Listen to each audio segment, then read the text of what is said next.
Modi sir చెప్పిన ఒకే ఒక్క మాటతో ఓ పెద్ద రైతు కాళ్లకు చెప్పులేసుకున్నాడు. ఆగో అదేంది, కాళ్లకు చెప్పులు లేకుండా ఉన్నాడా ఇన్ని రోజులు ఆ రైతు అంటే? అవును, ఒక్కరోజు కాదు, 2 రోజులు కాదు, 12 ఏండ్ల నుంచి చెప్పులు వేసుకోకుండా తిరుగుతున్నాడు ఓ రైతు. ఇప్పుడు మోడీ సారు చెప్పిన ఒక్క మాటతో తన 2 కాళ్లకు జోరుగా జోడ్లు ధరించిండు. మరి ఇంతకు ఆ రైతెవరు? ఆయన అన్ని రోజులు చెప్పులు ఎందుకు వేసుకోలేదు? ఇంతకు మోడీ సారు ఏం చెప్పిండు అని అనుకుంటున్నారా? అయితే ఈ వార్త చూడండి, మీకే తెలుస్తుంది. गोल्डन स्पाइस के लिए कोई बोर्ड नहीं था।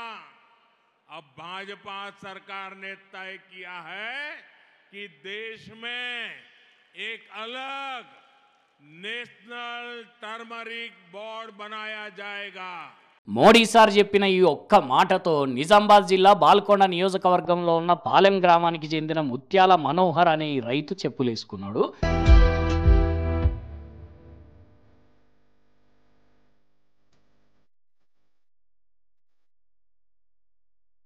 పసుపు బోర్డు వచ్చేదాకా నేను చెప్పులు వేసుకోను అని 12 ఏళ్ల నుంచి పోరాటం చేస్తున్నాడట. ఆదిలాబాద్ నుంచి తిరుపతికి చెప్పులు వేసుకోకుండానే నడుచుకుంటూ పోయిండట. అందుకే ఇప్పుడు మోడీ పసుపు బోర్డు ప్రకటన చేసుడుతోని పట్టరాని సంతోషంలో ఉన్నాడు.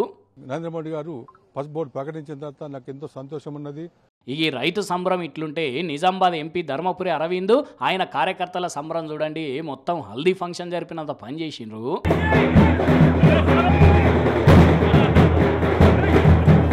ఓహో, అందరి మొహాలు పసుపు సంతోషాలతో వెలిగిపోతున్నాయిగా, హోలీ పండుగ జరుగుతున్నదా అన్నట్టే ఉన్నది. మరి కాదా, అరవింద్ గెలిచినప్పటి నుంచి ఎక్కడికి పోయినా ఏమైందా పసుపు బోర్డు, ఏమైంది నువ్వు రాసిచ్చిన పసుపు బాండు అని ఒకటే ప్రశ్నలాయే. దానికి తోడు పసుపు బోర్డు ఎక్కడా అనుకుంటూ ఫ్లెక్సీలు. పాపం ఒకనొక దశలనైతే ఏం చెప్పాలో అర్థం కాక పసుపు బోర్డు పేరెత్తితేనే పటపట పండ్లు కొరికేటోడు. అట్లాంటిది ఇప్పుడు పసుపు బోర్డు ప్రకటన చేసుడుతోని మస్తు సంతోషపడుతున్నారు. మరిగా ఇదే జోస్తోని రాబోయే ఎన్నికలకు పోతారు కావచ్చు.